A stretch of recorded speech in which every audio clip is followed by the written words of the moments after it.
All right, today I am working on removing all the junk, the unnecessary junk underneath the dash, like the passenger side airbag, all the HVAC stuff. There's some vacuum lines under there to go ahead and pull out, things like that. And this is not rocket science, but I'll stop kind of here and there to point out some things that might just be good to know.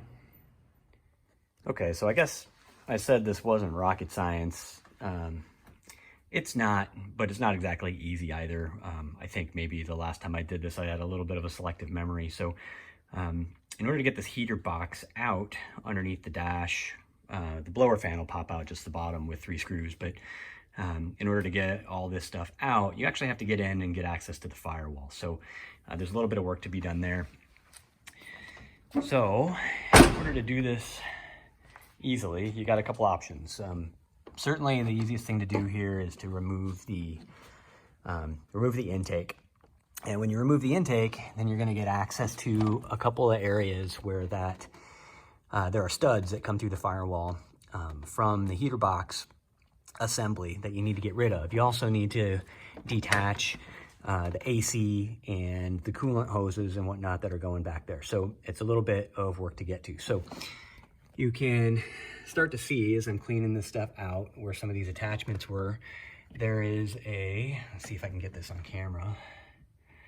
There's a stud right there that needs to come out. It's got a little 10mm nut on it, along with, the fittings at the top, which are the AC fittings, and then the fitting at the bottom, which is the heater fitting.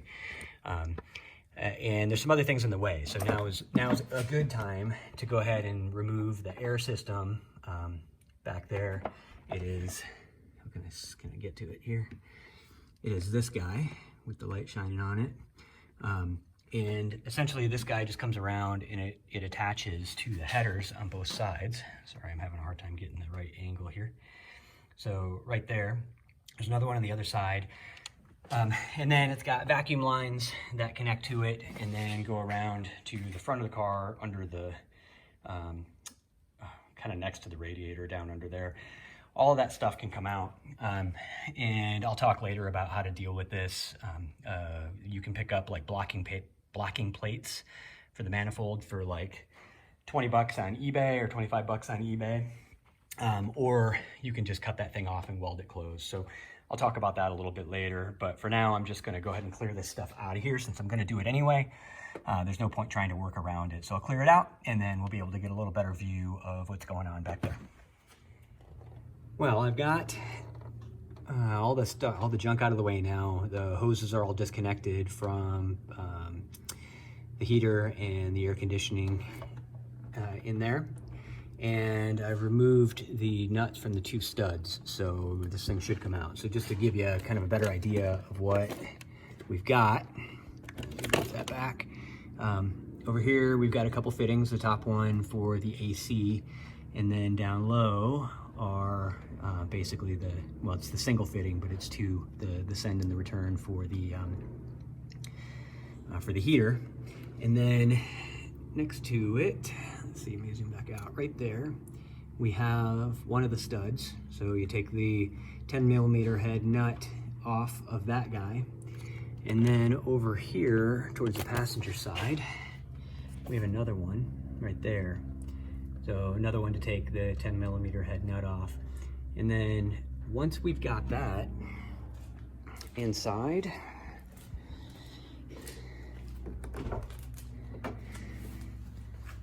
and the box itself is just loose.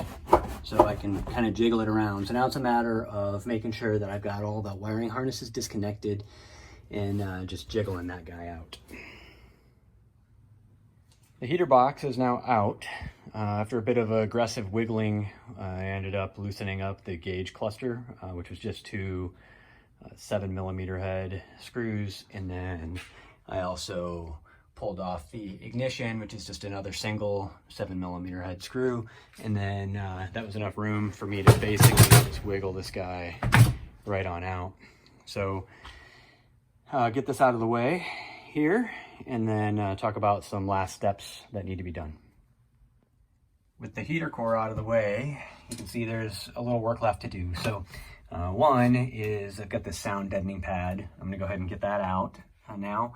And then I've got some holes in the firewall that need to be patched up. That one's from the heater core itself, which isn't too big of a deal. What I'll do is just cut up some aluminum.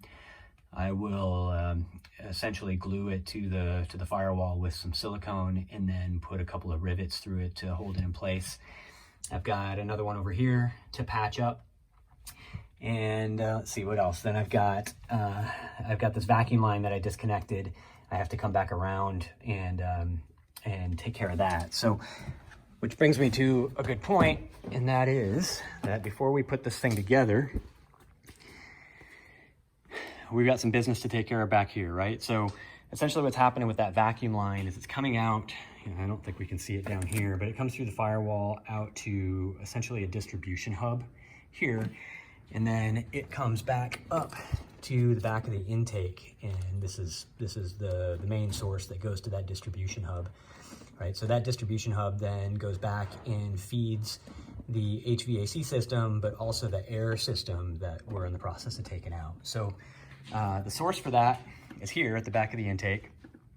So this one is for your brake booster, obviously, but this guy over here is what feeds that rest of that system. So I've already gone ahead and capped it, but basically what I did, I mentioned this in a different video I did for my other car. I picked up some just assorted vacuum caps from Amazon. It's really good to have around because you can use it to cap things like that. You can also use it when you take off your brake calipers and you've got a leaky brake line just sitting there. You can throw one on the end to keep it from dripping all over the place. All right, so anyway, so go ahead and cap that since you don't need it anymore, and that'll keep you from having vacuum leaks anyplace else in the system, right? So, which is a good idea. While this is off, it's also a good idea to replace your manifold air pressure sensor if it's old and original.